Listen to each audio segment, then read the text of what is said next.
stage the President of Ghana, President Akuffo of Ghana.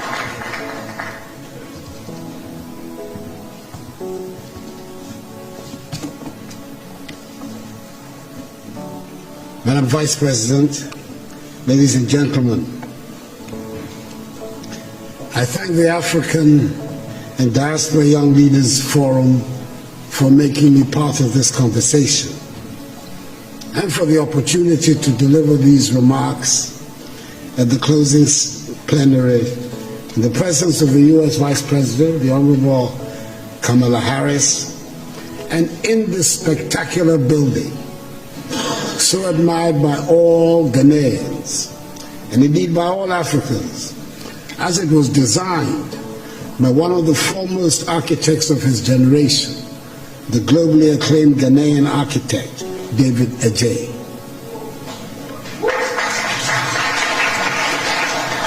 The forum has chosen the most relevant theme of Africa's contemporary situation, a theme which sums up the essence of African aspirations: amplifying voices, building partnerships that work.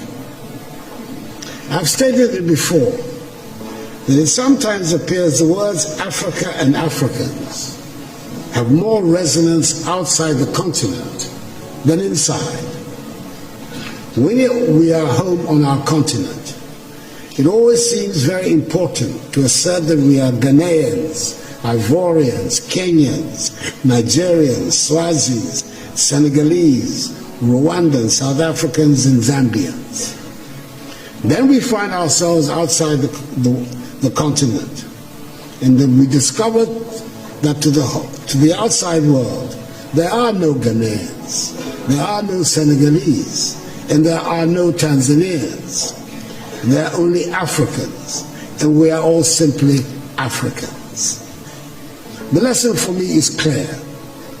Our destinies are intricately linked with each other, and we're talking not only about those of us on the continent, but about the Africans in the diaspora as well.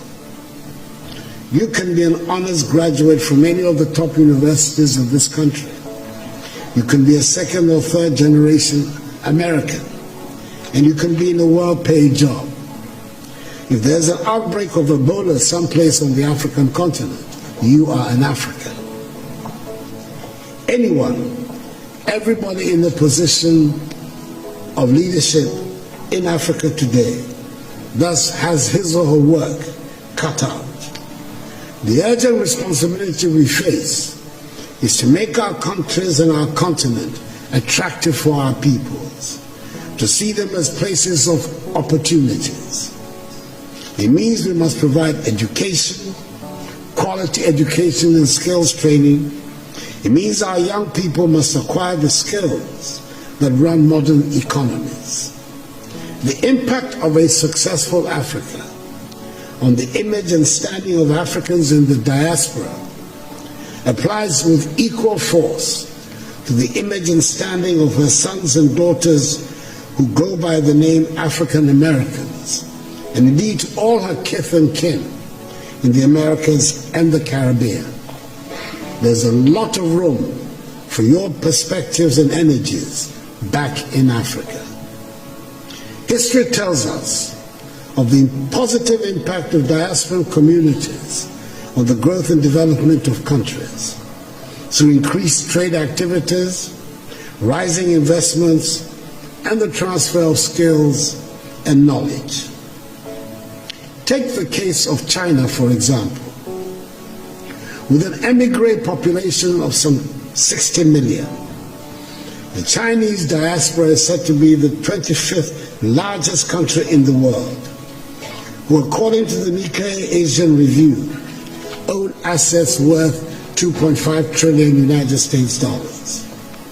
When foreign companies in the late 1970s reduced their investments in China, it was the Chinese diaspora that shored up the economy. According to the Washington, D.C.-based Migration Policy Institute, MPI, half of the foreign direct investment, that is some 26 billion United States dollars, that transformed China into a manufacturing powerhouse in the 1990s originated from the Chinese diaspora. That is the rationale of Ghana's initiative of Beyond the Return, which is building on the considerable success of the Year of Return and the renewed enthusiasm around building Africa together. We must work to help change the African narrative, which has been characterized largely by a concentration on disease, hunger, poverty, and illegal mass migration.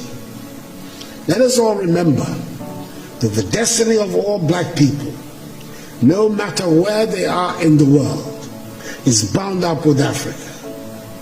We should never forget that famous admonition of the celebrated Jamaican reggae star Peter Tosh, when he said, and I quote, "Don't care where you come from, as long as you are a black man, you are an African," unquote.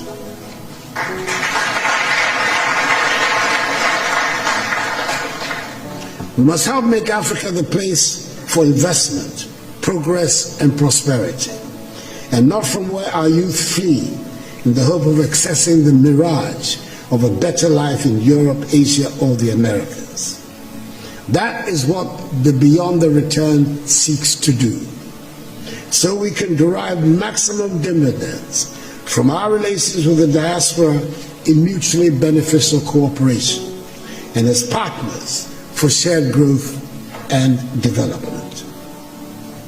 The second half of the 20th century witnessed a great blow for human progress and freedom when the African peoples, in the wake of Ghana's shining example, liberated themselves from the colonial and imperialist yoke and the racist ideology of apartheid and emerged as free, independent peoples to construct new nations of hope and advancement.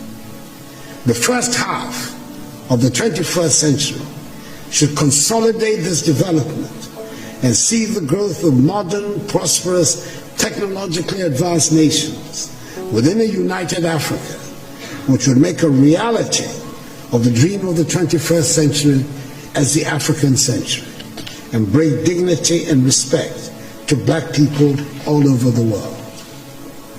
We've done enough talking, and dare I say we've had enough conferences and workshops.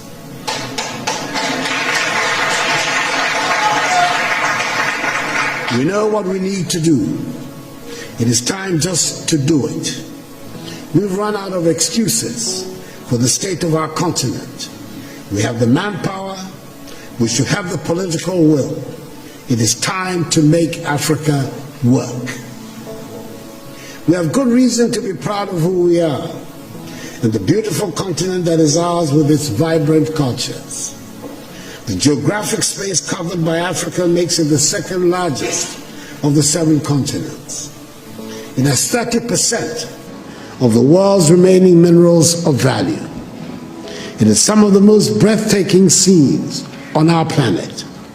It has plants and animals that are wonders of the world and critical for the survival of the globe.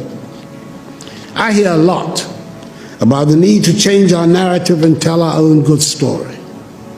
Ladies and gentlemen, as the saying goes, nothing succeeds like success. If we work at it, if we stop being beggars and spend Africa's monies inside the continent, Africa would not need to ask for respect from anyone. We would get the respect we deserve.